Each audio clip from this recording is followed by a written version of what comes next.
मैं ये मानता हूं कि ईवीएम से फेयर इलेक्शन नहीं हो सकती है। ईवीएम की संदिग्धता के कारण ही अमेरिका में चुनाव हुए और अमेरिका के चुनाव कैंसिल हुए हैं। ये अमेरिका के इतिहास में गाना गाता है हमारा चुनाव आयोग कि ईवीएम हैक नहीं हो सकता। उनसे यह पूछिए कि अगर ईवीएम हैक नहीं हो सकता है तो जर्मनी इसको क्यों नहीं अडॉप्ट कर ली, अमेरिका ने क्यों नहीं अडॉप्ट कर लिया, जापान ने क्यों नहीं अडॉप्ट कर लिया। और अगर ईवीएम हैक नहीं हो सकती तो सुप्रीम कोर्ट ने उसमें वीवीपीटी लगाने की बात क्यों कही। इलेक्ट्रॉनिक वोटिंग मशीन में छेड़छाड़ हो सकती है, मनचाहे परिणाम हासिल किए जा सकते हैं, उससे फ्री एंड फेयर इलेक्शन नहीं हो सकती। परमाणु सिद्धांत आपने पढ़ा होगा। डाल्टन का ये कहना था कि परमाणु अविभाज्य नित्य है और 100 साल तक डाल्टन ने बेवकूफ़ बनाया लोगों को ये कह करके कि परमाणु के टुकड़े नहीं हो सकते। और कई टुकड़े आज के डेट में हो गए, हजारों टुकड़े हो गए, इलेक्ट्रॉन, प्रोटॉन, न्यूट्रॉन, बहुत सारे टुकड़े हो गए। तो वैसे ही हमारा जो चुनाव आयोग है ये कह के हमें बेवकूफ़ बनाता है कि ईवीएम हैक नहीं हो सकती। देखिए, कोई भी काम जो है इम्पॉसिबल नहीं होती है। कोई भी चीज़ जो इम्पॉसिबल होती है वो टाइम और व्यक्ति के रिस्पेक्ट में होती है। मेरे लिए बहुत सी चीज़ें इम्पॉसिबल होगी लेकिन आपके लिए हो सकता है कि वो पॉसिबल हो। तो वही मैं आपको बता रहा हूँ कि जो गाना गाता है हमारा चुनाव आयोग कि ईवीएम हैक नहीं हो सकता, उनसे यह पूछिए कि अगर ईवीएम हैक नहीं हो सकता है तो जर्मनी इसको क्यों नहीं अडॉप्ट कर ली, अमेरिका ने क्यों नहीं अडॉप्ट कर लिया, जापान ने क्यों नहीं अडॉप्ट कर लिया। और अगर ईवीएम हैक नहीं हो सकती तो सुप्रीम कोर्ट ने उसमें वीवीपीटी लगाने की बात क्यों कही। तो कहीं ना कहीं ईवीएम की संदिग्धता है, इसीलिए सुप्रीम कोर्ट ने उसमें वीवीपीटी की बात कही। और ईवीएम की संदिग्धता के कारण ही अमेरिका में चुनाव हुए और अमेरिका के चुनाव कैंसिल हुए हैं।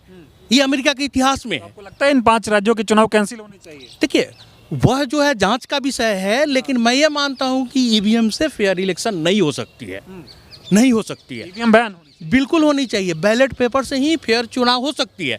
देखिए, बैलेट पेपर में भी आप कह सकते हैं कि उसमें भी भूत लूटी जाती है, लेकिन उसका जो रेंज होगा, मान लीजिए कि 545 कॉन्स्टिट्यूंसी है हमारे देश में।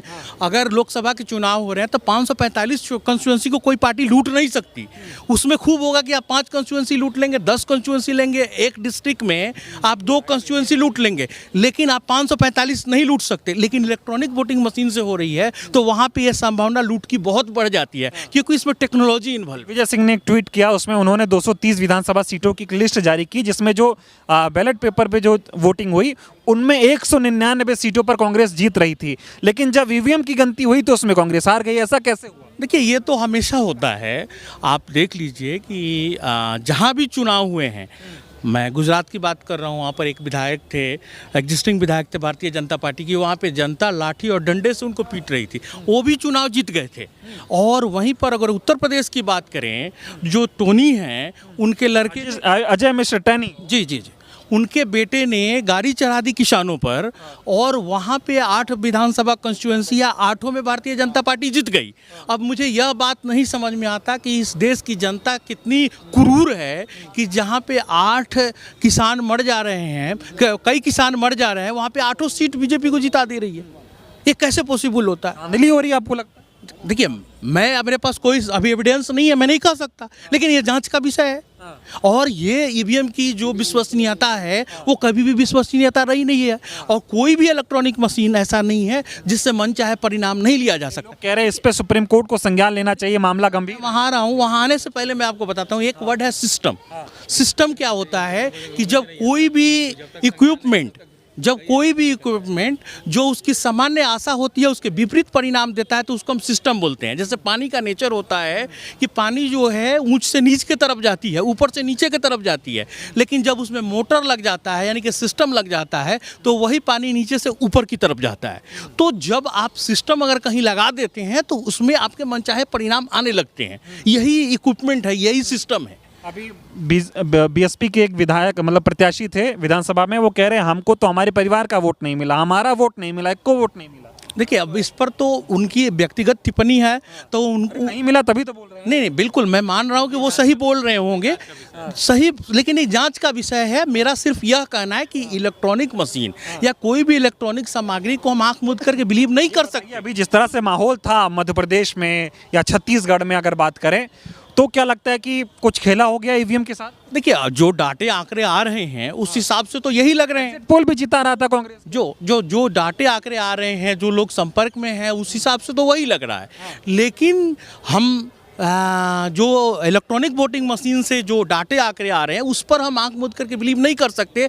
तब जब विकसित देश हैं जिन्होंने ये टेक्नोलॉजी विकसित की है, वो अगर इसको सेफ और सुरक्षित नहीं मान रहे लोकतंत्र के लिए अपने, तो हम कैसे मान सकते हैं? लोग कह रहे हार जाते हैं तो ईवीएम पे ठीकरा फोड़ने लगते हैं। देखिए, हार और जीत को सेपरेट रखिए, बीजेपी और कांग्रेस को सेपरेट रखिए। मैं आपसे यह पूछ रहा हूं कि अगर इलेक्ट्रॉनिक वोटिंग मशीन में छेड़छाड़ की जा सकती है, मन चाहे परिणाम लिया जा सकता है, तो मैं भारतीय जनता पार्टी को नहीं बोल रहा हूं, मैं कांग्रेस को नहीं बोल रहा हूं, मैं बोल रहा हूं कि चीन भी हमारे देश में मनचाही सरकार बना सकता है ईवीएम से। हाँ, अमेरिका भी करवा सकता है, जापान भी करवा सकता है। तो हमारा जो स्केल है वो लार्ज स्केल पर देखिए, छोटे स्केल पर मत देखिए। बीजेपी कांग्रेस करके मत देखिए, भारतीय जनता पार्टी और आम आदमी पार्टी करके मत देखिए। आप इसको बड़े स्केल पर देखिए कि अगर हमारे जो चुनाव प्रणाली है, इस चुनाव प्रणाली में अगर ईवीएम मशीन होती है और उसको हैक किया जाता है, मन चाहे परिणाम हासिल किया जाता है, तो कोई और देश भी कर सकता है ना। हमें उससे भी तो बचना है। सवाल ये भी हो रहा है 15,000 शिकायतें मध्य प्रदेश की पेंडिंग है, लेकिन चुनाव आयोग ने ध्यान ही नहीं दिया, रिजल्ट अनाउंस कर दिया। देखिए, फ्री एंड फेयर इलेक्शन जो है मैंडेटरी है और इस देश के हर व्यक्ति का, नागरिक का राइट है।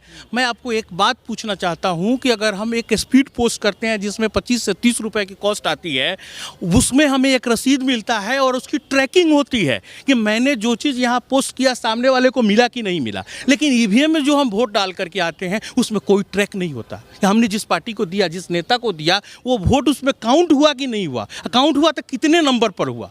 यह व्यवस्था क्या होनी चाहिए या नहीं होनी चाहिए?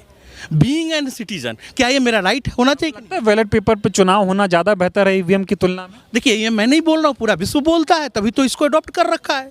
अमेरिका में जब विवादें हुई तो अमेरिका ने बैलेट पेपर पे गया ना।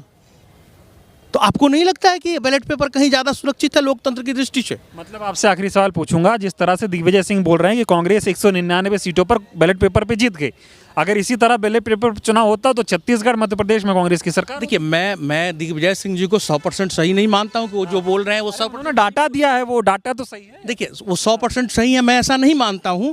लेकिन ये जरूर मानता हूं कि इलेक्ट्रॉनिक वोटिंग मशीन में छेड़छाड़ हो सकती है, मनचाहे परिणाम हासिल किए जा सकते हैं, उससे फ्री एंड फेयर इलेक्शन नहीं हो सकती।